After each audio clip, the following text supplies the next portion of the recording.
Soy millennial. Somos creativas y divertidas. Simpática. Es ser valiente. Pues que todo el tiempo estoy sonriendo, eso es lo que me define. Que me gusta ver memes de Facebook. Para mí ser millennial es ser una persona libre, audaz y capaz de ti mismo. Sin límites, en libertad, para hablar de lo que te gusta, disgusta, te enoja, preocupa e interesa. Solo para jóvenes. Zona Millennials con Alondra Aguilar. Comenzamos. Hola amigos, bienvenidos a Zona Millennials. Oigan, gracias por acompañarnos el día de hoy. Hoy tenemos un tema súper importante. Vamos a hablar de la juventud y de cómo estamos viviendo estos tiempos de pandemia. Pero antes de iniciar y antes de darle la bienvenida a nuestro invitado, vamos a ver el video de presentación. Desde el inicio de la pandemia, el COVID-19 se mostró mucho menos letal en jóvenes que lo que se reflejaba para personas adultas y de la tercera edad. Lamentablemente, en un inicio, fue este sector poblacional el que se despreocupó, pensó que no había consecuencias graves y enfermó a muchos familiares de edad mayor, o bien resultaron ellos mismos afectados por consecuencias que no conocían ni imaginaban. Por ello, ante los cambios de semáforos epidemiológicos, el doctor Irving Torres nos acompaña para hablarnos del COVID-19 en la juventud. Bueno, como ya vieron todo este video de presentación, es un tema súper importante para abordar, porque aunque muchos ya queremos ver la luz al final del túnel con esta pandemia, no sabemos si estamos tan cerca. Por eso le damos la bienvenida al doctor Irving Torres. Buenas tardes, doctor, bienvenido. ¿Cómo estás? Hola, buenas tardes. Muy bien, Alondra. ¿Tú qué tal? Bien. Oye, doctor, una pregunta. ¿En qué fase de la pandemia vamos? Porque creíamos que este semáforo epidemiológico nos iba a dictar literalmente que si ya vamos saliendo, vamos entrando, pero hemos visto otros países como Francia, vemos también gran parte de España, que han habido rebrotes y que dicen, bueno, ya estamos en verde y regresamos un poquito al color. ¿Qué pasa en México? Mira, es una interesante pregunta. Es difícil a veces definir en una pandemia en qué punto puedes estar. Es muy impredecible. Por más que hayan modelos metodológicos que tratan de estimar esto, se sale simplemente por el hecho de que es algo muy impredecible. Pero digamos, sí es bueno conocer en qué punto estamos. Esto primero del semáforo es muy importante que la gente sepa que tiene que ver también con los recursos de salud que hay en el país disponibles, es decir, qué tanto las terapias intensivas, los hospitales, sobre todo están ya desocupados. Mucho de esto quiere decir que ya hay lugar como para atender a más pacientes.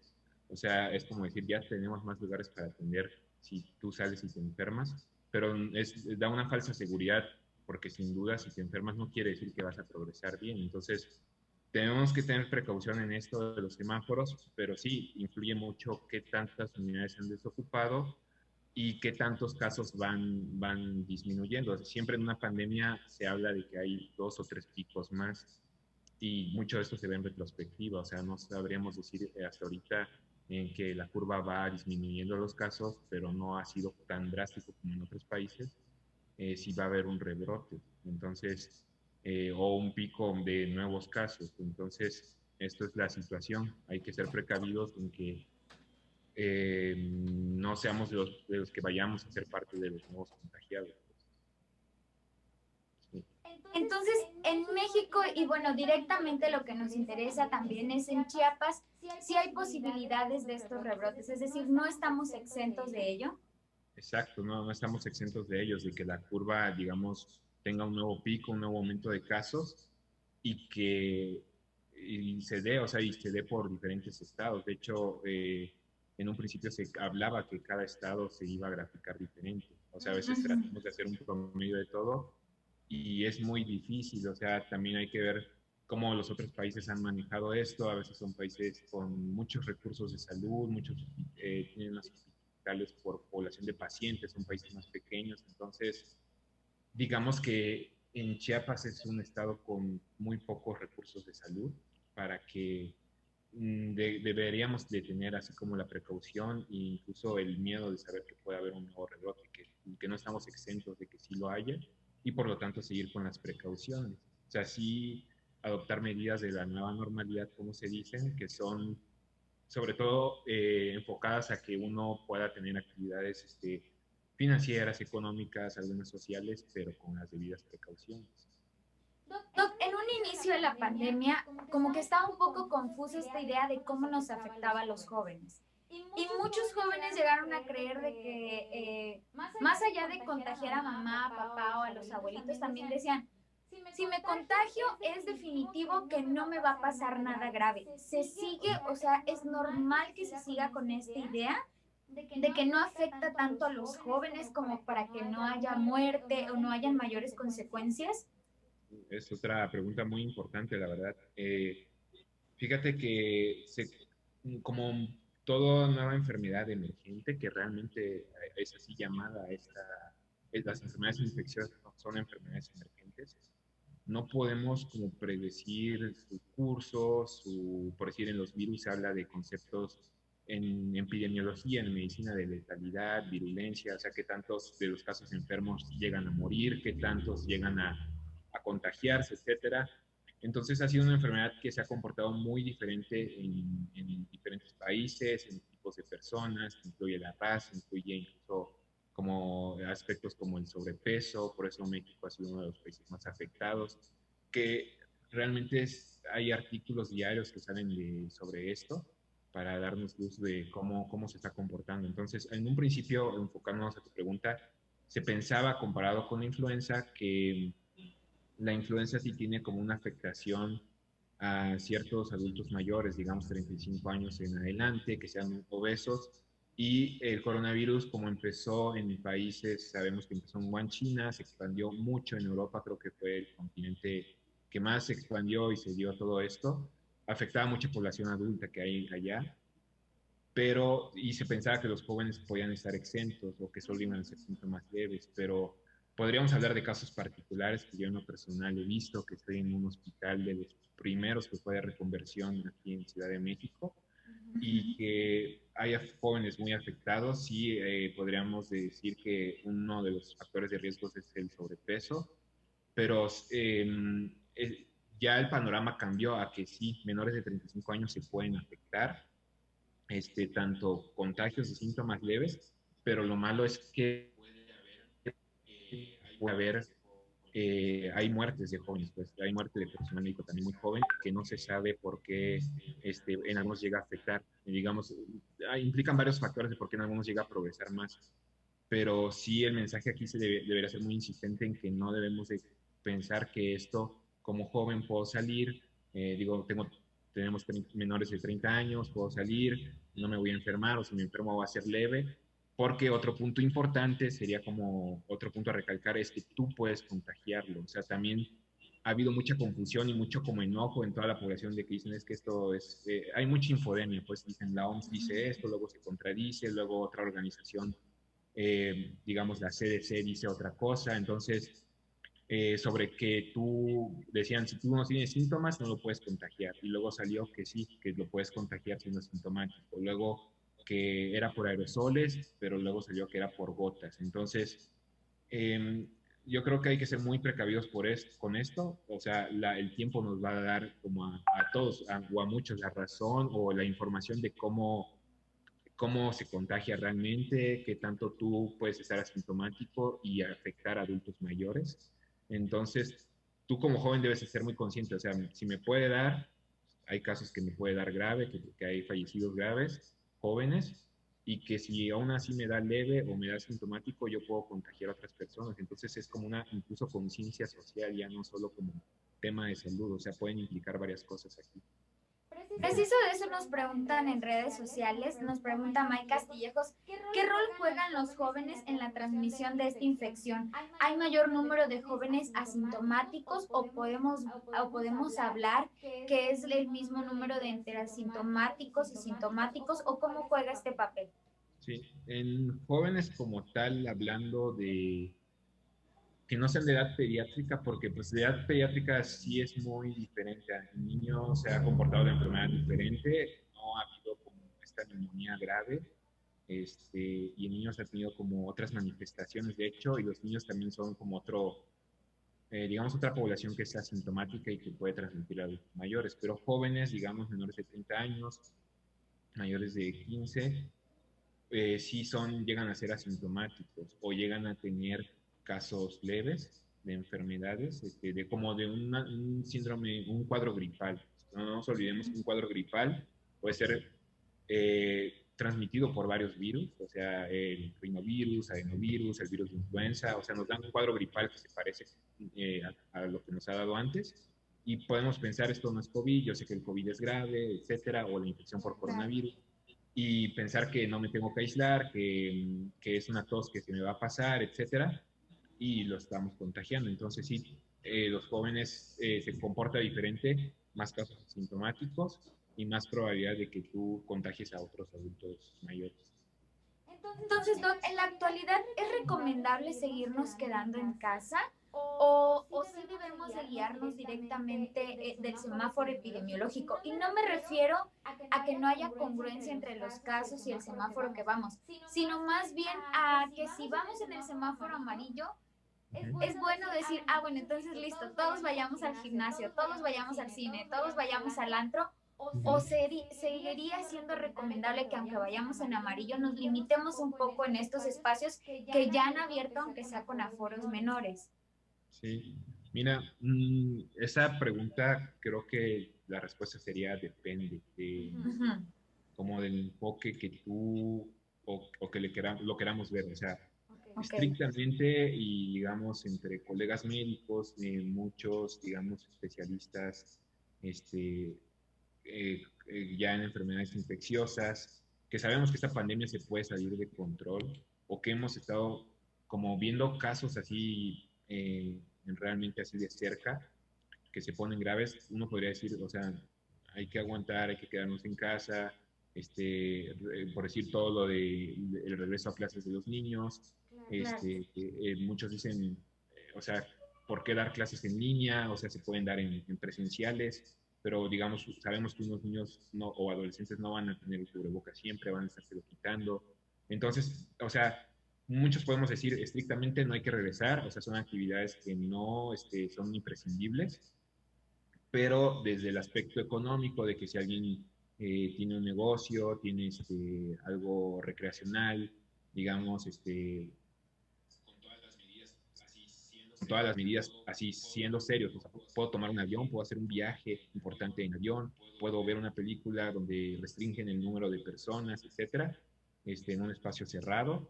Sí, o sea, por eso en ese aspecto sí hay que ser como también flexibles, es decir, con las medidas adecuadas se puede hacer. De hecho, por decir, los aviones ha sido un tema importante. Se ha dicho que se dan el cubrebocas el mayor tiempo posible y que si se puede evitar comer, o sea, todo ya depende como de cada uno hacer la conciencia, no comer durante el vuelo, pero aún así, digamos, se tienen que ser flexibles en eso, o sea, es tan importante, ¿no? Tomar un vuelo, viajar, y por lo tanto también a otras actividades recreacionales, abrirlas, o sea, permitirlas, pero con las debidas medidas, es decir, usar cubrebocas siempre, evitar si se puede como quitarse lo que serían como cuestiones de comer, por eso también o sea, hay como como han hecho como listas de cuáles son las actividades de mayores riesgos, es decir, los gimnasios se pensaban que eran de mayor riesgo, ahorita están en un riesgo intermedio, porque puede haber buena circulación de aire, puedes usar cubrebocas siempre, etcétera, pero lugares como bares, antros, son de los que tienen más así elevado riesgo, o sea, no puedes, o sea, el número de personas, el contacto de persona va a ser menos de 6 pies, como esa medida en Estados Unidos, que debes estar alejado, y pues se van a quitar el cubrebocas. Entonces, algunas de esas medidas sí deben ser restringidas, algunos de esos lugares, pero algunos de otros no. Justo con eso, doctor, la pregunta también constante es, las personas que ya están llegando a trabajar, a centros de trabajo donde de pronto les toca convivir con un mayor número de personas, digamos algo así, que en espacios cerrados no pueden ser solo 3, sino que ya hay 5 o ya hay 6, ¿no? Muchas oficinas que ya están tratando de regresar a la normalidad. Es recomendable que usen el cubrebocas las 8 horas de la jornada laboral, porque también hubieron, y dinos si es mito o es una realidad, hubieron comentarios al respecto de que usar el cubrebocas todo el tiempo te podía asfixiar, te podía marear, te podía dar dolor de cabeza. ¿Qué ocurre con esto? Sí, mira, es algo, otra pregunta muy importante. Sí, yo quisiera hacer el énfasis en esto, en que sí se debería usar el cubrebocas realmente para todos, más si el estar trabajando en una oficina, podríamos, o sea, se puede hacer la conciencia y hacer el énfasis de que no pasa nada en usar cubrebocas por 8 horas. Esto de que podía asfixiar, se ha visto por decir en los trabajadores de la salud, como es el caso de los médicos, que se usan los cubrebocas N95 o algunos otros cubrebocas con filtro, a veces no permitían la buena salida de dióxido de carbono, que es un gas que sacamos al expirar, y se podía retener, dar síntomas como incluso cansancio, dolores de cabeza, e incluso muchas actividades como correr con cubrebocas le pueden dar, pero con los cubrebocas N95, que eso solo están, en un principio era también así como no va a bastar el número, hubo desabasto, debería proporcionar los del gobierno, pero realmente las cubrebocas N95 es para el personal de salud, o sea que vas a estar en contacto con pacientes que están con secreciones, que están activamente, digamos, excretando excretando esas secreciones y que puedan afectarte a ti. Entonces, para la población que puede usar un cubrebocas normal, incluso los cubrebocas de tela que eran muy criticados, se han visto que la transmisión puede ser, o sea, se disminuye hasta menos del 0.5% si dos personas, o sea, siendo una la que esté contagiada, usan cubrebocas.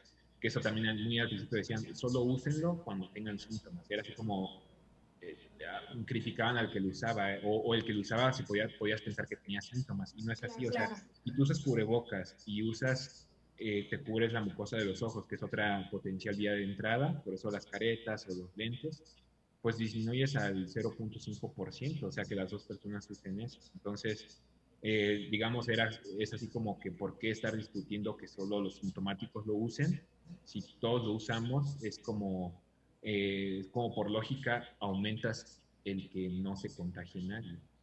Entonces sí, deberían usarlo todos en un espacio cerrado. Doctor, y ya nos hablabas hace un momentito sobre que estos espacios como los bares, de pronto los antros, todavía deberíamos despertar. Pero para la gente que labora en estos espacios, Poco más. Pero la gente que labora en estos espacios, ¿qué recomendaciones les podemos dar? Además de que evidentemente a los trabajadores como que es un poco más exigente que sí traigan todo el tiempo la careta o los cubrebocas, ¿no? Pero ¿qué otras recomendaciones les puedes dar a ellos? Recomendaciones para evitar la transmisión, pues sería que sí estén usando gel antibacterial. Al principio, bueno, algunas recomendaciones son cada 2 horas, otras cada 4. Yo creo que podría ser cada 4, cada vez que toques una superficie que son también muy transmisibles, superficies de madera, de metal.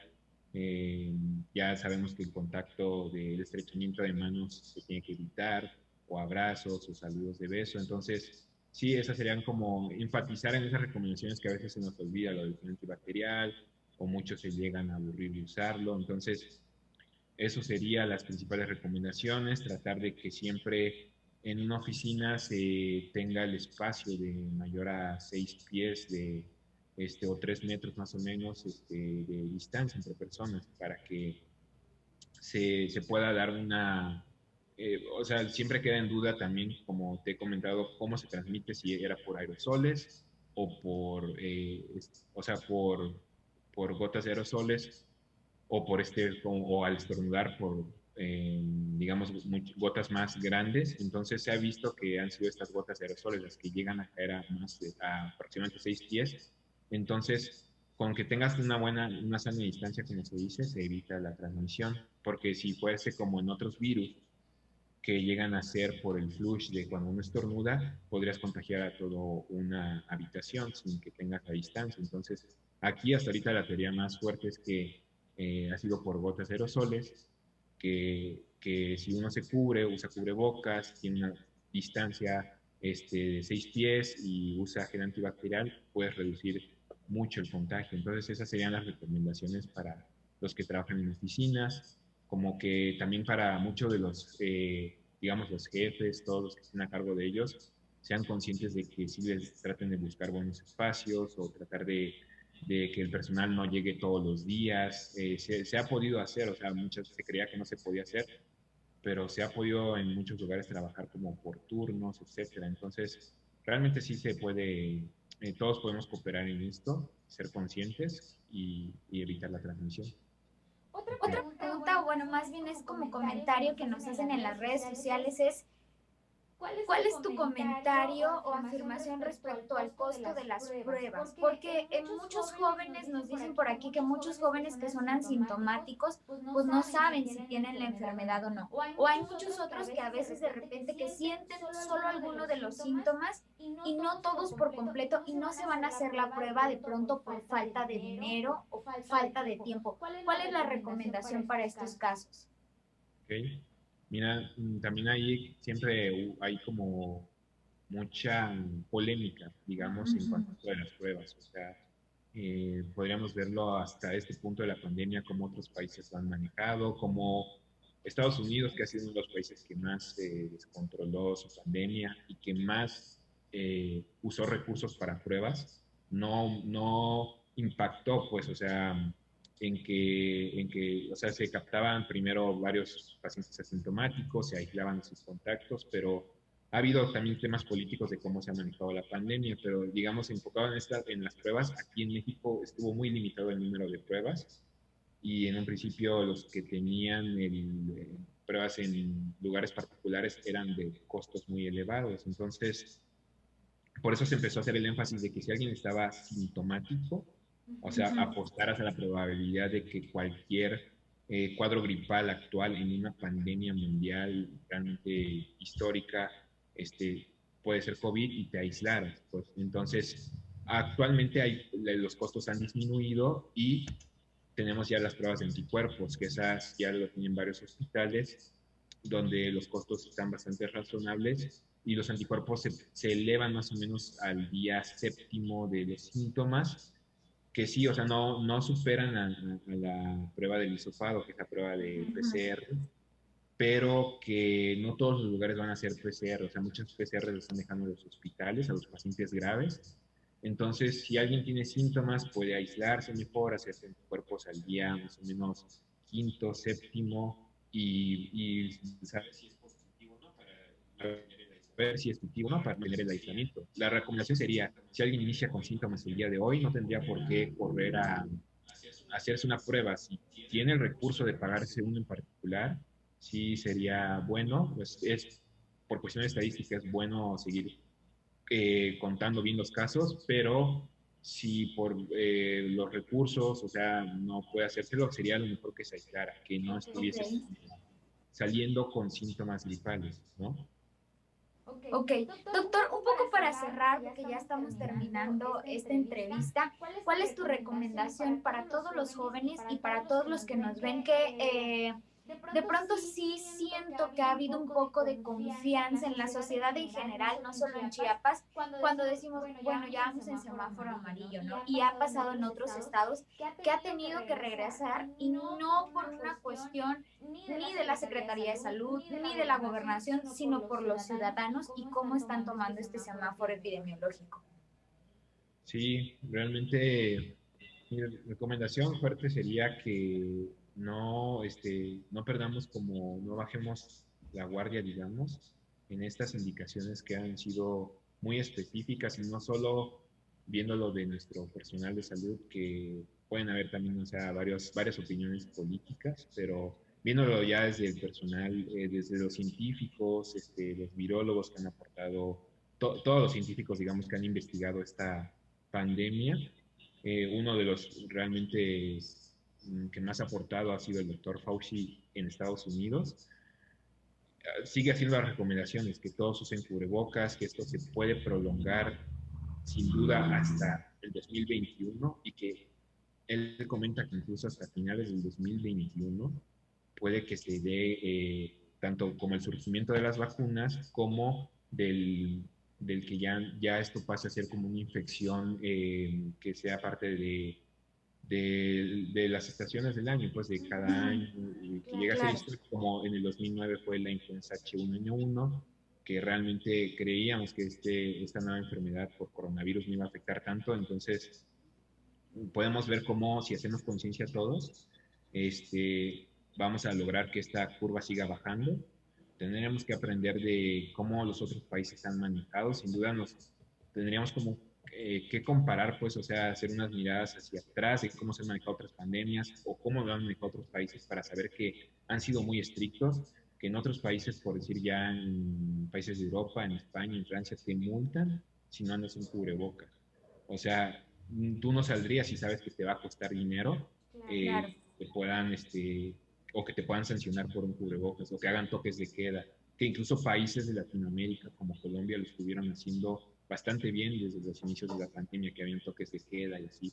Entonces, tal vez, o sea, podríamos apostar por la conciencia de las personas y decir, bueno, o sea, hacer énfasis, eso es muy, sería como ya muy drástico, etcétera, pero tal vez sí tendríamos que en algún punto tomar más medidas. Al menos ahorita como recomendación sería que todos hagamos el buen uso de cubrebocas, de las medidas de sanidad, de no acudir a lugares que podríamos como evitar, y que si lo hacemos de la forma recreacional, social, saber que todos, o sea, salir a una plaza, a un parque y ver que todos usan cubrebocas realmente es algo muy bueno, pues, o sea, entonces sí sería bueno no bajar la guardia en esto. Creo que serían las mejores recomendaciones.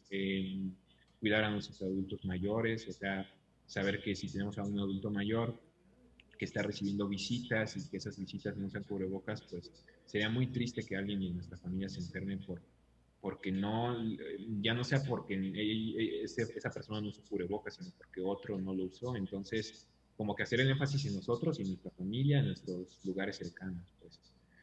No sé si hasta ahorita me explico en este punto, o sea, no bajar la guardia realmente. Muchas gracias, doctor, por aceptar la entrevista y bueno, por aclarar todas las dudas que aunque ya han pasado meses de la pandemia, siguen presentes en todos nosotros. Te agradecemos por haber aceptado la entrevista y bueno, aquí tienes tu espacio también en el diario Ultimátum. Muchas gracias, Alondra. La verdad que se me hacen unas muy buenas preguntas, muy dirigidas. Espero que todos hagamos conciencia de esto y nos sigamos cuidando. Muchas gracias. Gracias a todos los que nos escribieron a través de Facebook. Gracias por vernos. Recuerden que nos vemos el siguiente martes a las 5 de la tarde a través de Ultimátum MX. Adiós.